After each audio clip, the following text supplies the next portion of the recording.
Welcome to the finish line. ITU World Triathlon Championships. We're with Mr. Jarrod Shoemaker. Now, Jarrod, was it early August, right before the Rio test event, you had a little pre-race accident? Yeah, it was actually 7 weeks ago today. I crashed on the course recon and broke my collarbone. How tough was that? Because when I flash back to 2008, a year before that, you made the Olympic team in the test event on the Beijing course, and I'm sure you were looking for something similar. Definitely. I mean, I felt great. Neil and I had 2 months of training coming into it, just hard, solid, steady training. I think I was in the best shape of my life, everything. So it was disappointing, I guess is the right word, yeah. But it was frustrating. But I mean, that stuff happens. So when that happens and you're rehabbing, at that point I'm guessing you're thinking, there's no way I can do this race. This is only 7 weeks away. When did you start feeling like, you know what, I think I can get to the starting line?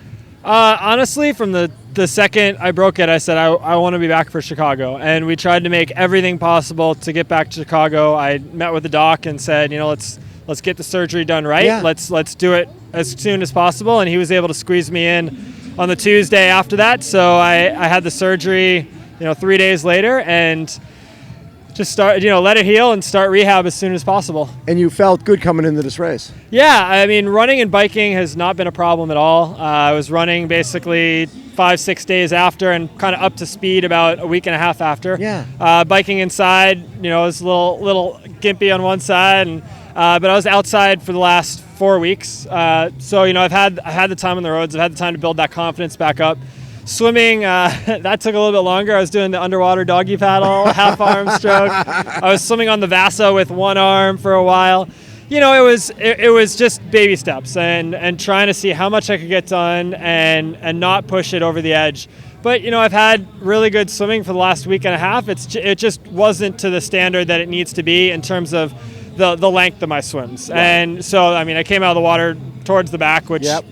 I was hoping wasn't going to happen, but I just didn't have the get-out speed and I didn't have the stamina that I really needed. Well, and it's not like you're coming back to a build-up race. Everybody's frothing in the mouth trying to make Olympic teams for all these different countries. Exactly. And it's a world championship. Exactly, yeah. And I knew that was going to be the hard thing, but I was hoping that, I'd have it and I'd be able to get in there and sit in and then be good on the bike and the run.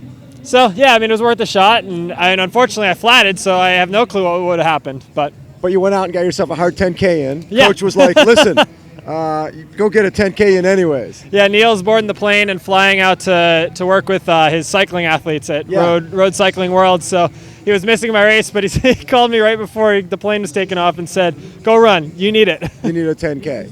So when you look at Mola and you look at Gomez, you've raced these guys tons and tons of time. What makes them great? It's funny because I got to train with Mario. I was working with Joel when Mario actually joined the squad, and he's a phenomenal athlete to begin with. He was a phenomenal runner always, and he was a very good cyclist, and it was about building his swim up slowly. And I think Joel did an amazing job with it, and now Mario is confident in his swim. And I think that's the thing, is once you can get confident in that swim, you're good to go. And now he's... Alicia said he came out of the water top 10. He was right there. Amazing. Yeah. So once he has that, he has the bike. Now he's not catching up anymore. And he's there. Yes, exactly. So it's pretty cool to see him running with Javi, and he's got a kick too. He's got some wheels. The track workouts we did, he's got wheels. If you're Javi, you don't really want this to come down to a kick, right? Even though Javier is a heck of a sprinter, the last thing you want is Mola right there. Javier's always been the guy who can push from a K out. Right. Since when we were racing back in 2007, 8 and going for high V stuff, he was the one who had to push from that long time out. Right. Mario has a much better just straight up sprint than him. So if it comes down the last couple hundred yards, probably Mola. Yeah, probably. Love it. And so what's next? Is this off season and start building up? It doesn't look like we'll have any Americans in the top 8, so it should be exactly. a clean slate. It's about points then, and unfortunately I still have 0 points, so it'll be our race next year. I'll have to be on the ball for that, have my A game there.